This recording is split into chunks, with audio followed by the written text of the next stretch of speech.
You're not trapped. You're time blind. Let me show you how to see your life the way God does. Depression, regret, shame, and guilt. These are some of the many feelings of someone who is still living in the past. You're not supposed to stay there. There's a reason why you are. There's something that you still haven't learned. Can I help you? Can I show you something that no one has ever showed you before? Today, I'll show you how to become omnipresent. Today, I'll be showing you how to live in the past, present, and future at the same time. God sees your whole life at once. You're only looking at one moment, and unfortunately, it's the wrong one. Let me explain.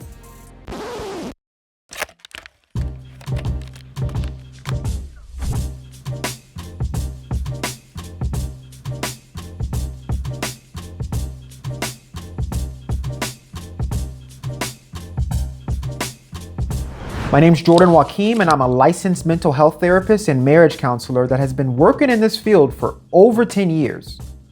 During this time, I've seen just how bad people are with time. Most of us only live in the past or future. A few of us know how to stay in the present, but even fewer of us know how to stay omnipresent.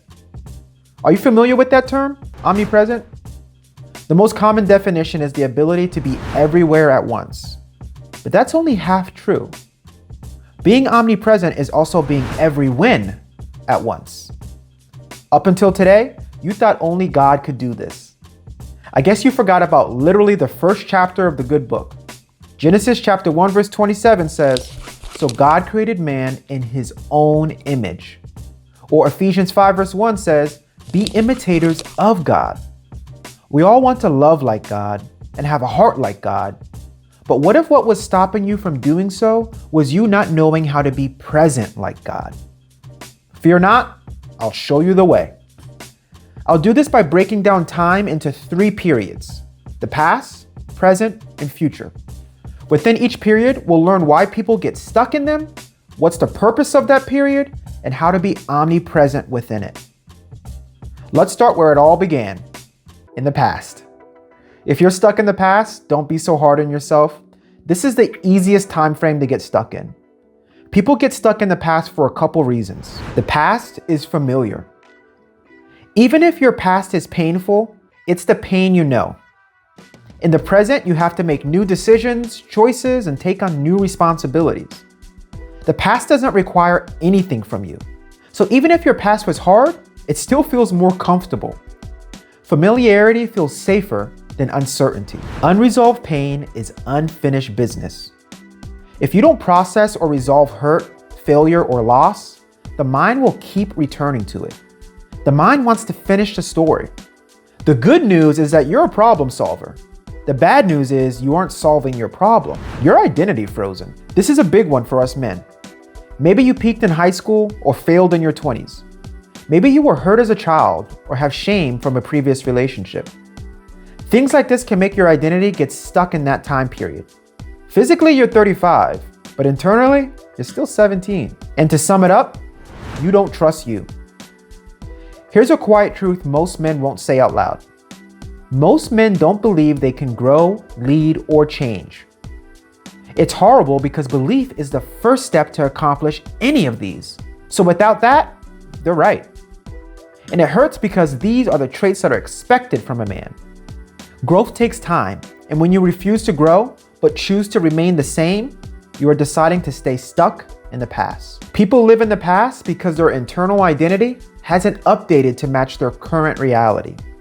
They're running old software on new hardware. Here's the purpose of the past. The past is a teacher. That's it. It teaches through patterns, pain, and memories. It's teaching you how to show up today. Every reaction you have today, anger, fear, defensiveness, is a pattern that started in your past. The past teaches you your strength by reminding you what you have already been through. The past teaches you what we need to heal. Unhealed moments don't disappear. They echo. The past doesn't want you to relive it. It wants you to heal it. The past tells you what to stop repeating, how to break a habit, cycle, or addiction. Here's a big one. The past teaches us who we used to be. We mess this up and think the past is telling us who we are. You're only him if you stay where he was.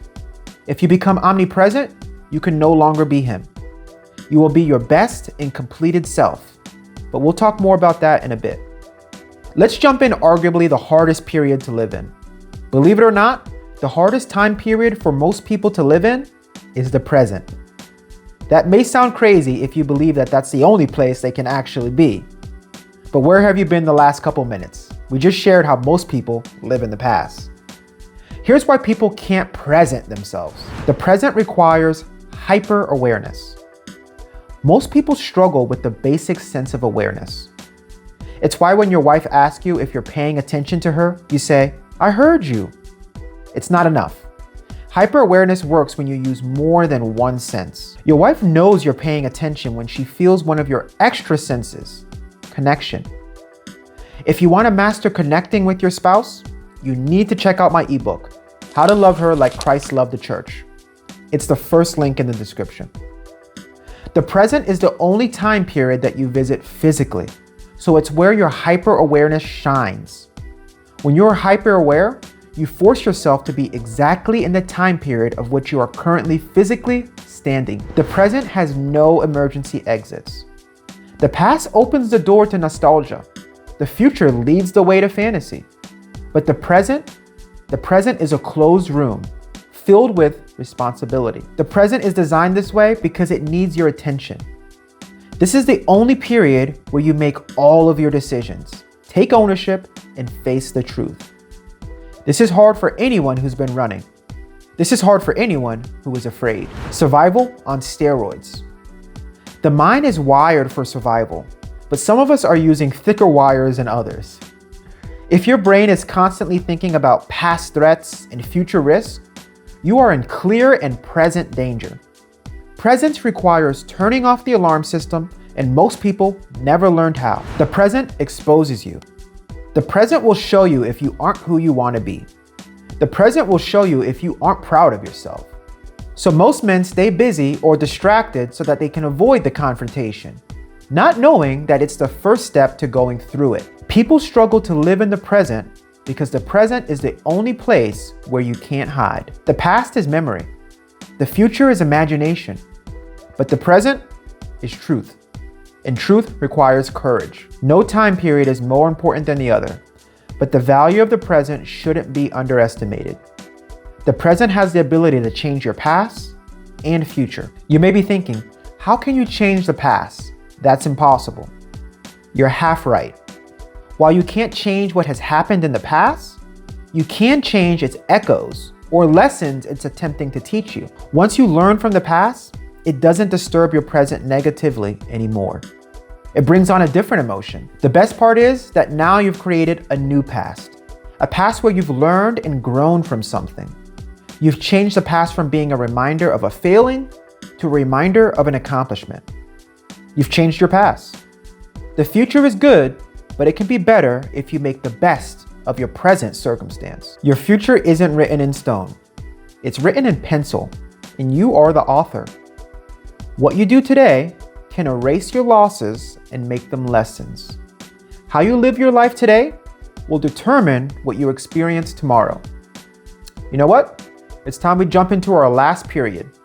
The time period that I naturally find myself in the most. That one that, if I'm being honest, I have to regularly tell myself to get out of.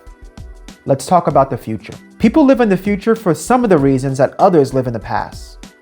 The future feels safer. The future feels better. The future is an escape from your current reality. The future is a perfect fantasy. In the future, nothing has gone wrong yet. You haven't failed, disappointed anyone, or faced any consequences. The future is a place where you can imagine a version of yourself without the weight of your current life. The future gives the illusion of control. If you feel powerless in your present, you may live in the future where you tell yourself, one day I'll be better. One day I'll fix this. Or one day things will change. It's a psychological buffer against feeling stuck. The truth is, this can all be true, but the future isn't magic. It won't happen in the future if you don't make it happen in the present. The future shows who you can be. If you see yourself in the future as happy, in love, or successful, this is who you're supposed to be. If you feel it would be nicer then than now, we found your problem. You aren't being yourself today.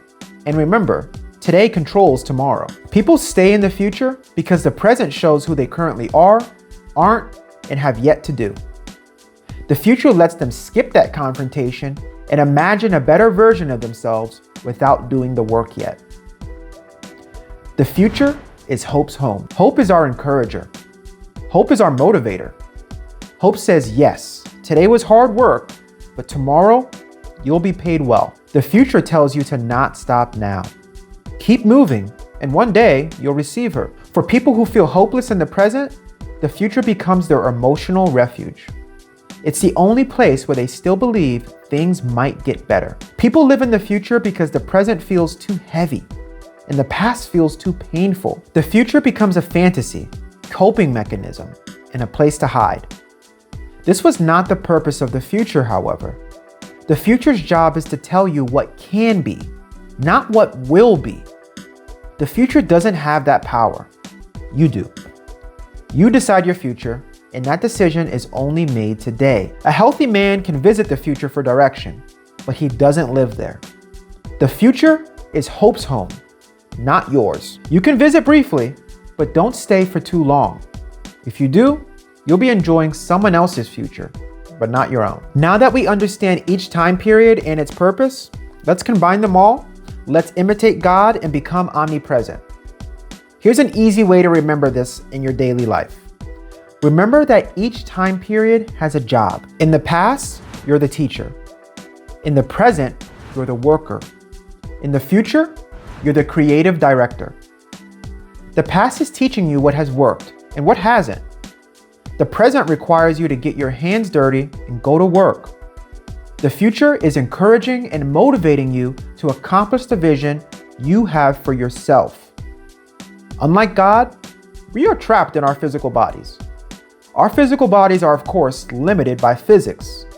This means we're also limited to time. This isn't true of things that aren't physical, though. Your mind and soul aren't as limited. So your body is stuck in the present. Don't fight that. Embrace it. Use all of your physical senses to stay hyper-aware in the present. This is where you live your daily life and work your daily purpose. Notice I said daily purpose and not daily job. We're not working for the sake of working. Remember, you're made in the image of God. Everything God does is for a purpose, and you should imitate that. I would encourage you to get to know God by reading the Bible. Change your lifestyle to one that God would approve, and then ask the Holy Spirit to reveal your role in God's purpose. Once you know this, you can start looking at your future briefly. Take a look at your future and see where it is directing you, where you're supposed to land. Once you understand this, go to your past and see what it is attempting to teach you. What habits do you need to break? What habits will help you be successful? What pain and praise do you need to give to God? Learn from the teacher that is your past and return to your present. Now get to work. Make the changes the past has taught you under the vision of your future. If you want to be omnipresent, you must be learning from your past while working today to follow the direction of your future. You're avoiding staying stuck in any one of these periods.